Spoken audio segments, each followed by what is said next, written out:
Hello students, আজকে তোমাদের শেখাবো এরার ক্যালকুলেশন। তোমরা আজ দেখবে যে কত সহজে এরার ক্যালকুলেশন করতে পারছো। এই ভিডিওটা দেখার পর তোমাদের আর এরার ক্যালকুলেশনে কোনো ভয় থাকবে না, এটা আমি বলতে পারি। দেখো, আমরা আগের ক্লাসগুলোতে কি করেছিলাম, কিভাবে এরার ক্যালকুলেট করতে হয় সে বিভিন্ন পদ্ধতিগুলো শিখেছিলাম, তাই তো? আর আজকে কি করব সেটা তো শিখবই, তার সাথে কয়েকটা উদাহরণ নিয়ে নেব এবং জয়েন্ট আইআইটি নিট এবং ওয়েস্ট বেঙ্গল কাউন্সিলের পরীক্ষাতে যে সমস্ত কোশ্চেনগুলো এসছে সেগুলো নিয়ে আমরা ডিসকাস করব এবং সলভও করব। তাহলে রেডি, শুরু করছি। আগের দিনে যোগ, বিয়োগ, গুণ, ভাগ এইসব ক্ষেত্রে কেমন করে এরারটা ক্যালকুলেট করব সেটা শিখেছিলাম। আর আজকে দেখো আমরা শিখব যে কোয়ান্টিটি রেজ টু সাম পাওয়ার, মানে ঘাতযুক্ত রাশির ক্ষেত্রে আমরা এরারটা কিভাবে ক্যালকুলেট করব। তাহলে এটা দেখে নিই। প্রথমে মনে করো X equals to A to the power M into B to the power N by C to the power P. এক্ষেত্রে ম্যাক্সিমাম এরারটা কত হবে, মানে সর্বোচ্চ ত্রুটি হবে delta X by X equals to plus minus, দেখো পাওয়ার যেটা আছে সেটা প্রথমে চলে আসবে, অর্থাৎ M into delta A by A plus N into delta B by B plus, এটা নিচে থাকলেও কিন্তু প্লাস হবে, আগের দিন ভাগের নিয়মে আমি বলেছিলাম, P into delta C by C. এটা হলো সর্বোচ্চ ত্রুটি বা ম্যাক্সিমাম এরার। তাহলে পার্সেন্টেজ এরারটা কত হবে লিখে নিই। পার্সেন্টেজ এরার ইকুয়ালস টু হয়ে যাবে delta X by X into 100%। তাহলে এটা সমান হয়ে গেল M delta A by A into 100%। দেখো ভালো করে খেয়াল করো তোমরা, plus N into delta B by B into 100% plus P into delta C by C into 100%। তাহলে কি দাঁড়াচ্ছে ব্যাপারটা, দেখো delta A by A into 100%, এটা মানে কি, এটা মানে হলো এর শতকরা ত্রুটি, এর পাওয়ারটা গুণ হয়ে গেছে। আবার delta B by B into 100% মানে কি, বি এর শতকরা ত্রুটি, তার সঙ্গে এর পাওয়ারটা গুণ আছে। আর delta C by C into 100% মানে কি, সি এর শতকরা ত্রুটি এবং তার পাওয়ারটা এর সঙ্গে গুণ করলে আমরা টোটাল এক্স এর শতকরা ত্রুটিটা, এক্স পরিমাপের শতকরা ত্রুটিটা আমরা পেয়ে যাব। তো আমরা একটা উদাহরণ নিয়ে নিই, তাহলে আরও সহজ হবে ব্যাপারটা বুঝতে। দেখো নিট 2019 এই কোশ্চেনটা এসেছিল যে এক্স যদি এইভাবে রিলেটেড হয় তাহলে আমাদের percentage error in calculating x এটা আমাদের বের করতে হবে। কি করে না, এখানে দেওয়া আছে তোমার এর পার্সেন্টেজ এরার হচ্ছে 1%, বি এর 2%, সি এর 3% এবং ডি এর 4%। আর আনসারের অপশানগুলো দেওয়া আছে। তো আমরা ক্যালকুলেট করে নিই, যে ফর্মুলাটা আমরা এখনই শিখলাম সেটারই অ্যাপ্লিকেশন আমরা এখানে করব। দেখো তাহলে কি হবে, ম্যাক্সিমাম এরার ইন এক্স এটা কি হবে, delta X by X equals to, একটা প্লাস মাইনাস থাকে, তারপরে দেখো হয়ে যাবে এই যে পাওয়ারটা 2 আছে, তাহলে এটা হয়ে যাবে 2 into delta A by A. আবার এটার বেলা কি হবে, প্লাস হাফ ইন্টু, যেহেতু বি এর power half, delta B by B. তারপরে আবার হবে plus 1/3 into delta C by C. এরপর আছে ডি এর পাওয়ার 3, তার মানে হয়ে যাবে plus 3 into delta D by D. এটা হলো maximum error in measuring X. এরপর আমরা বের করব পার্সেন্টেজ এরার। তাহলে পার্সেন্টেজ এরার কীভাবে বের করতে হয় না, delta X by X into 100%। এইটা যখন বের করব তখন কি হয়ে যাবে, দেখো 2 into delta A by A into 100% plus half into delta B by B into 100% plus 1/3 into delta C by C into 100% plus 3 into delta D by D into 100%। তাহলে এটা বেরোবে টোটাল এরারটা। এবার দেখো একটা জিনিস, delta A by A into 100%, এই যে টার্মটা এটা কি না পার্সেন্টেজ এরার ইন এ, সেটা দেওয়া আছে 1%। তাহলে আমরা বসিয়ে দেব, তাহলে কি পাচ্ছি 2 ইন্টু 1%। আবার এটা হচ্ছে পার্সেন্টেজ এরার ইন্টু বি, তাহলে এখানে হাফ গুণ আছে, এটা করে নেব plus half into percentage error in B হচ্ছে 2%। Similarly plus 1/3 into percentage error in C অর্থাৎ into 3%, plus 3 into percentage error in D, এটা আছে 4%, তাহলে ইন্টু 4%। এটা হয়ে গেল, লিখে ফেললাম। তাহলে দেখো ক্যালকুলেট করলে কত আসছে, এটা 2%, প্লাস এটা তো কাটাকুটি করে হয়ে যাচ্ছে 1%, এটাও তাই কাটাকুটি করে হয়ে যাচ্ছে প্লাস 1%, আর এটা হচ্ছে 3 4 12%। তাহলে টোটাল কত পার্সেন্ট হলো দেখো, 2 3 4 আর 12 হয়ে গেল টোটাল 16%। তাহলে percentage error in measuring x equals two 16%। তাহলে কারেক্ট অপশানটা দেখে নাও, অপশান সি। দেখো এই ধরনের কোশ্চেন প্রায় প্রতি পরীক্ষাতেই তোমরা পাও, আর দেখে ভাবো যে এটা কিভাবে করব। তো আমি বুঝিয়ে দিই তোমাদের। যেমন প্রথমে একটা কোশ্চেন বলি, যেটা এমস 2009-এ এসেছিলো। কী ছিল কোশ্চেনটা, যে ভর মানে মাস ও দ্রুতি মানে স্পিড পরিমাপের ত্রুটি যদি যথাক্রমে 2% ও 3% হয়, তাহলে গতিশক্তি পরিমাপের ত্রুটি কত হবে, সেটা আমাদেরকে বের করতে হবে। অপশান দেওয়া আছে, আমরা দেখে নেব কোন অপশানটা কারেক্ট। তার আগে আমরা অঙ্কটা করে নিই। কোন প্রসেসে করব দেখো, আমরা জানি গতিশক্তি বা কাইনেটিক এনার্জি, এটার ফর্মুলা জানা আছে সকলেরই। কাইনেটিক এনার্জি পি দিয়ে ডিনোট করা হয়, তাহলে P equals to half M V square, যেখানে এম হলো মাস এবং ভি হলো ভেলোসিটি। এর আমরা পার্সেন্টেজ মানে শতকরা ত্রুটি বের করব। তাহলে শতকরা ত্রুটির জন্য আমরা কি করি, delta P by P into 100%, এটা আমাদের বের করতে হবে। তাহলে এটা হয়ে যাবে দেখো, এদিকে হাফ, এটা একটা ধ্রুবক, তাই তো, এর জন্য কোনো ত্রুটি হবে না, কারণ এর একটা নির্দিষ্ট মান রয়েছে। এটা হাফটাকে আমরা সবসময় হাফই লিখি, তাই না, এর থেকে কম বা বেশি লিখি না। তাহলে এটার জন্য কোনো ত্রুটি কিন্তু নেই। তাহলে এম এর জন্য ত্রুটি লিখতে হবে, অর্থাৎ delta M by M into 100%, মাসের শতকরা ত্রুটি এবং ভেলোসিটির প্লাস, এটা প্লাস হয়ে যাবে। দেখো এইটা যেটা পাওয়ার থাকে সেটা আগে চলে আসে, মানে ইন্টু হয়ে যায়। তাহলে 2 into delta V by V into 100%। তাহলে percentage error in M and percentage error in V, এই দুটো করতে হবে। তাহলে হয়ে গেল এম এর পার্সেন্টেজ এরার দেওয়া আছে দেখো 2%, তাহলে এখানে হয়ে গেল 2 প্লাস এইটা 2 ইন্টু ভি এর পার্সেন্টেজ এরার আছে দেখো 3%, তাহলে ইন্টু 3, তাহলে টোটাল পার্সেন্টেজটা আমার দাঁড়াচ্ছে 2 + 6 ইকুয়ালস টু 8%। তাহলে কত পেলাম, কোন অপশানটা দেখে নাও, এখানে অপশান বি 8%, এটা হলো উত্তর। নেক্সট আমরা আরও একটা কোশ্চেন দেখব, যেটা ওয়েস্ট বেঙ্গল কাউন্সিলের পরীক্ষাতে এসেছিল 2015-তে। কোশ্চেনটা এরকম কোশ্চেনের সাথে তোমরা প্রায় পরিচিত, কারণ কোশ্চেন খুলেই প্রথমেই দেখো হয়তো এই কোশ্চেনটা রয়েছে। তো কি আছে কোশ্চেনে, যে গোলকের ব্যাসার্ধ বা রেডিয়াস পরিমাপের ত্রুটি যদি 2% হয়, তাহলে গোলকের আয়তন অর্থাৎ ভলিউম নির্ণয়ে ত্রুটি কত হবে। তো আমরা ভলিউমের সাথে গোলকের ব্যাসার্ধের রিলেশন সবাই জানি। কি রিলেশনটা লিখে ফেলি, V equals to 4/3 pi R cube, এটা তোমরা সবাই জানো।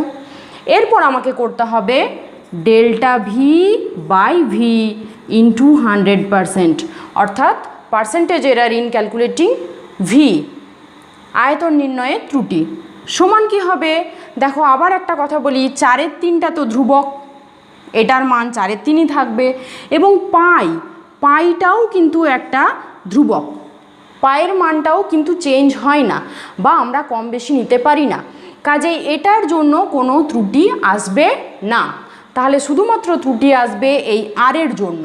এবং সেটা কিভাবে নির্ভর করে না, এই যে মাত্রা যদি ঘাত যেটা থাকে সেটা ইনটু হয়ে যায়, অর্থাৎ 3 ইনটু হয়ে যাবে কি হবে delta R by R into 100%।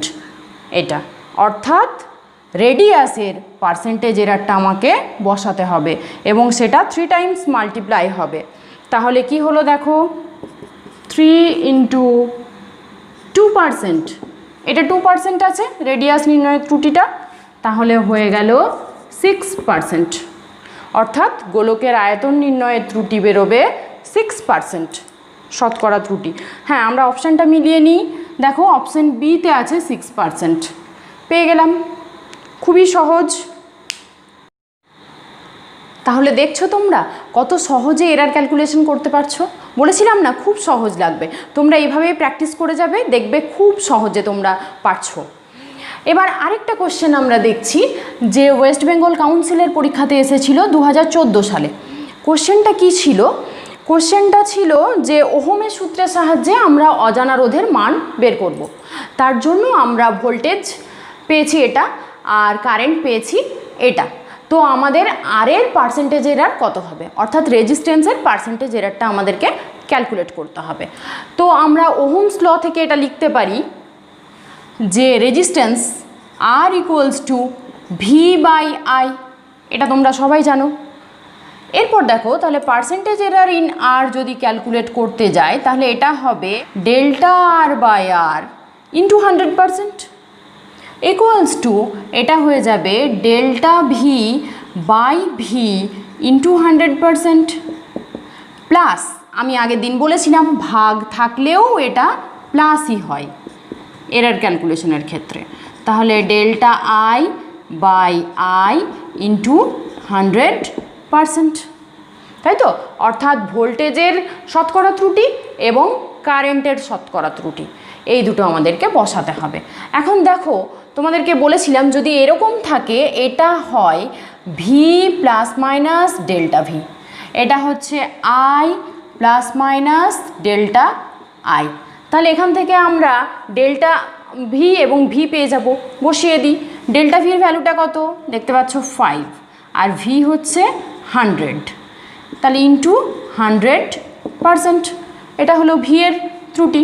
Plus আয়েরটা দেখে নিই কত, আয়েরটা হচ্ছে 0.2 বাই 10 অ্যাম্পিয়ারে আছে ইন্টু 100%, এটা হলো কারেন্টের। তাহলে দেখো এখানে এটা দশমিক তুলে দিলাম, 0 নিয়ে চলে এলাম, তো 100 কেটে গেল, এখানে 100 কেটে গেল, পড়ে থাকলো 5%, এটা প্লাস 2%, তাহলে ইকুয়ালস টু হয়ে গেল 7%। তাহলে percentage error in calculating R equals to 7%, option D হয়ে গেল। এবার দেখো একটু আলাদা ধরনের একটা প্রবলেম আমরা দেখব, যেটা এনসিইআরটিতে এসছিল। তোমরা প্রবলেমটা স্ক্রিনে দেখতে পাবে, দেখেছো? প্রবলেমটাতে আছে যে time period of A pendulum T equals to দেওয়া আছে। এবার সেই টিটা নির্ণয়ের ত্রুটি আমাদেরকে বের করতে হবে, যেখানে দেওয়া আছে যে 100টি দোলনের জন্য সময় হচ্ছে 90 সেকেন্ড, আর হাতঘড়িটি যে ন্যূনতম সময়ের প্রদর্শন করতে পারে সেটা হচ্ছে 1 সেকেন্ড। হ্যাঁ, তাহলে আমাদেরকে জি এর মান নির্ণয়ের অ্যাকিউরেসিটা বের করতে হবে। আর লেংথের অ্যাকিউরেসিটা দেওয়া আছে, টোটাল লেংথ হচ্ছে 20 সেন্টিমিটার আর লেংথ নির্ণয়ের অ্যাকিউরেসি হচ্ছে 1 mm। তাহলে লিখে ফেলি, দেখো লেংথের 1 mm, অর্থাৎ ও ম্যাক্সিমাম এতটা ত্রুটি করতে পারে।